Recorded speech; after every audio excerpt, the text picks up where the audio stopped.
Hello and welcome to this new installment of Fighting Fukuyama, where I argue with Francis Fukuyama. This section, I want to just talk a bit about media and space and whether a liberal society can adapt to the crisis of media and space. So, by this, I mean that the likes of Fukuyama and so forth will basically talk about the dangers of media just in terms of like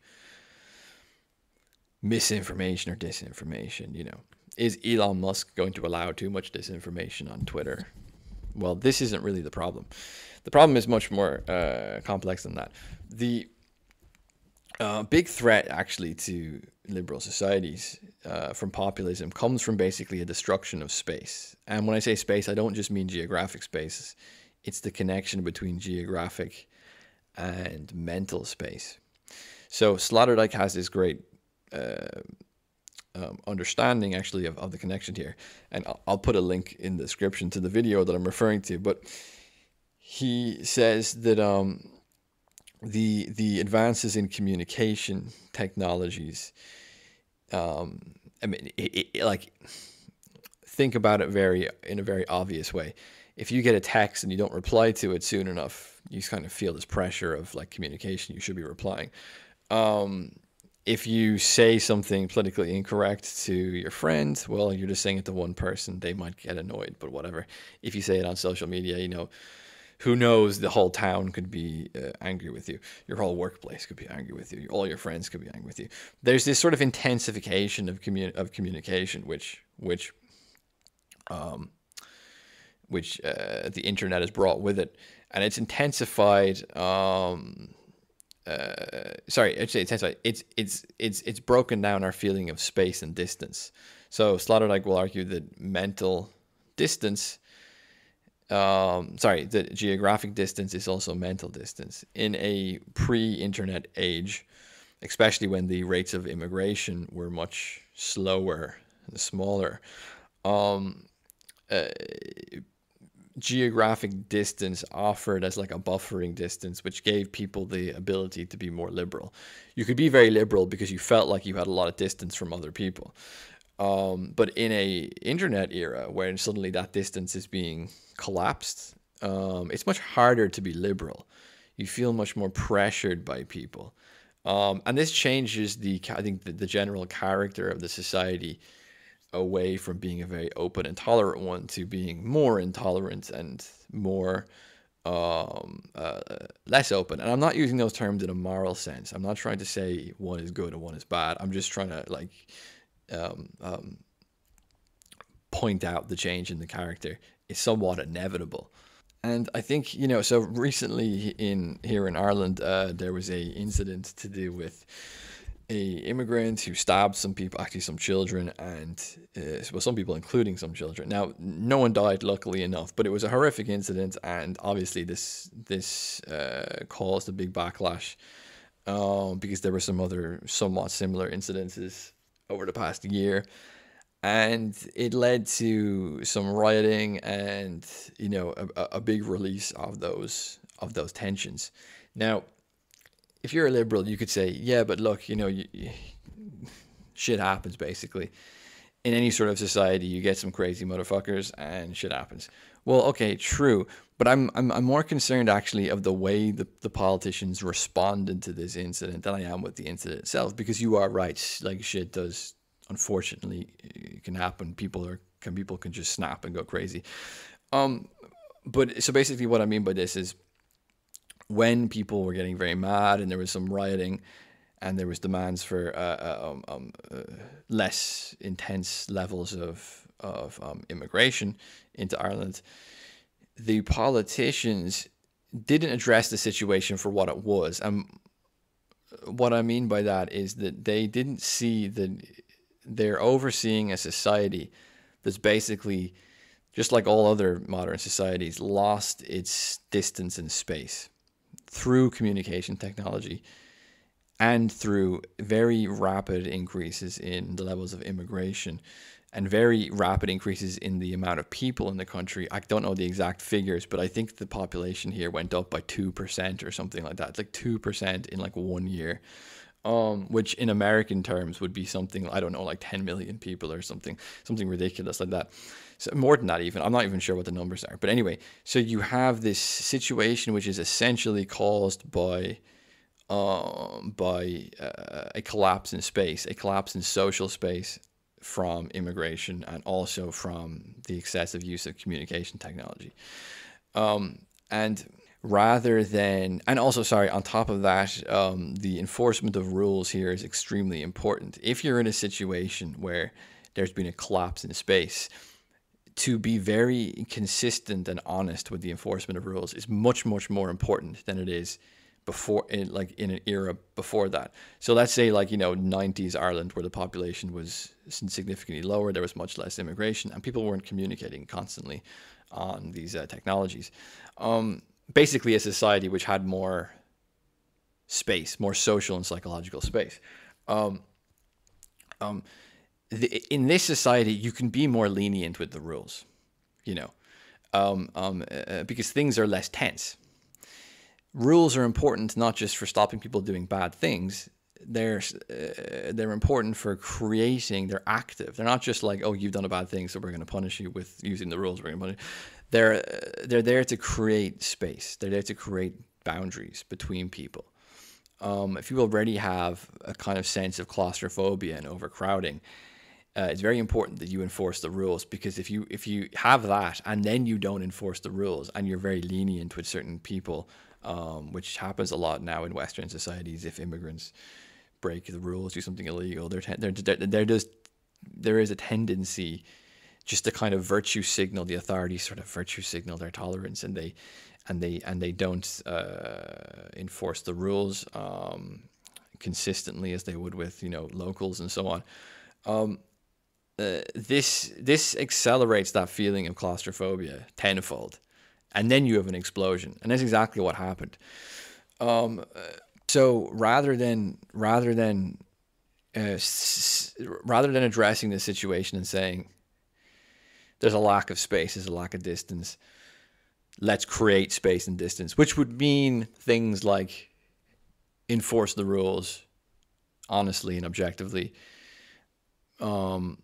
assure people that if they break rules, they will be held accountable. Maybe, also probably, slow down the rate of immigration. And, and also, I don't know exactly what you could do with the problem of instant communication. Like, I'm not sure exactly what you could do in that sense, but it would at least be aware that you're governing over a society that's already feeling excessive lack of space and mental distance from communication technologies already, regardless of the situation with immigration, or regardless of the situation with the enforcement of laws and so on and so forth. But their reaction is the opposite. The reaction is to basically demand more tolerance. And when you demand more tolerance, you're demanding less space. There's a kind of trade-off there.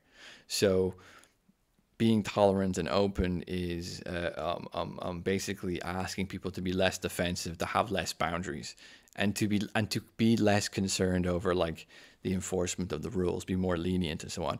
So in sort of psychopolitical spatial terms, this basically means you've got a society in which there's no room already, and what do? You destroy that. You further break down those boundaries. You further break down that space, that mental space. And that's always the response from these technocrats, from these liberal technocrats. They always accelerate the problem that they've created, and they never have any sense of the kind of trade-off or give and take of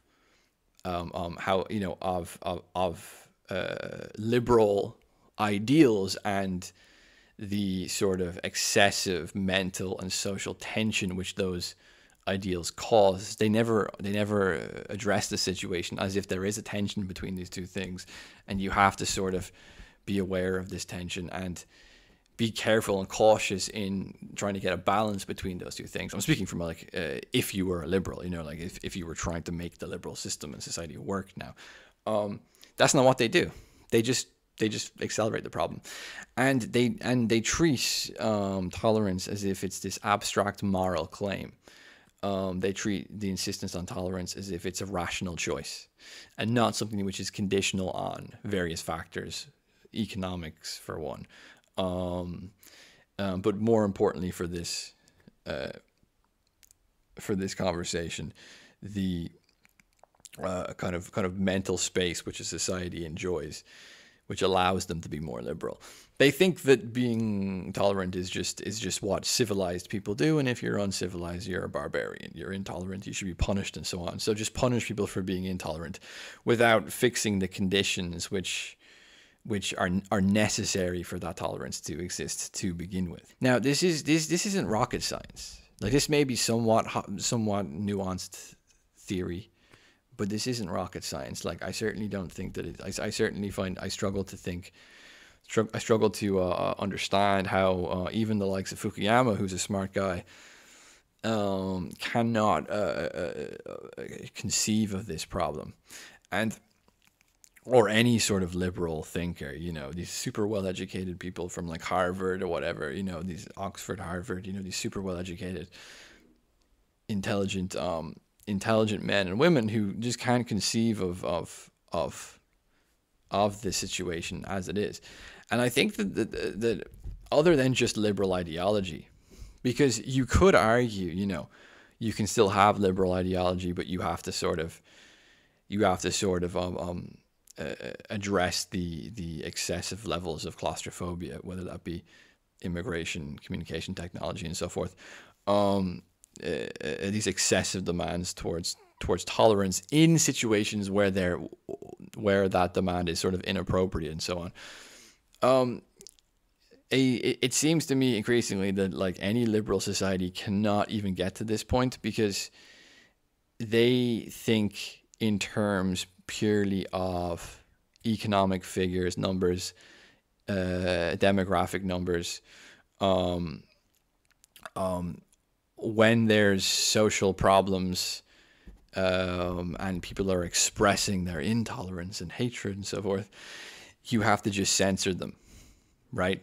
You don't address the problem, you just kind of get rid of the symptom of the problem. It's increasingly the case that actually these liberal technocrats conflate perception with politics, and therefore perception with reality. They actually think that their job is to control the pure perception of a liberal society without any actual concern for, well, if we have these ideals around tolerance and so forth, how do we actually set the society up in a way in which is conducive to those ideals? Okay, well, if you want those ideals, you're going to have slower immigration policies. If you want those ideals, you're going to have to take into account the changes in media which have made those ideals harder, and so on and so forth. You're going to have to take into account, the economic situation. When people get more economically stressed out, they're less tolerant and so forth.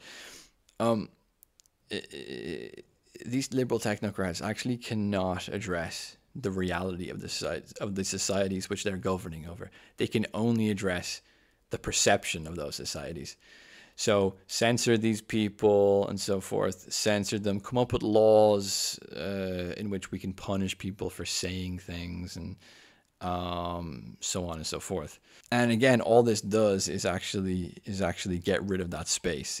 The very mental space that you need for a liberal society to work, you're destroying it with these hate speech laws and with these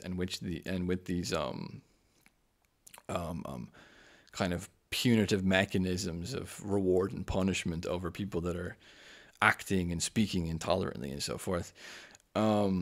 These constant abstract moral demands to simply be more tolerant and so forth, these are actually slowly, well, not even slowly, very quickly, actually exploding and destroying the very conditions which liberal societies need to actually work.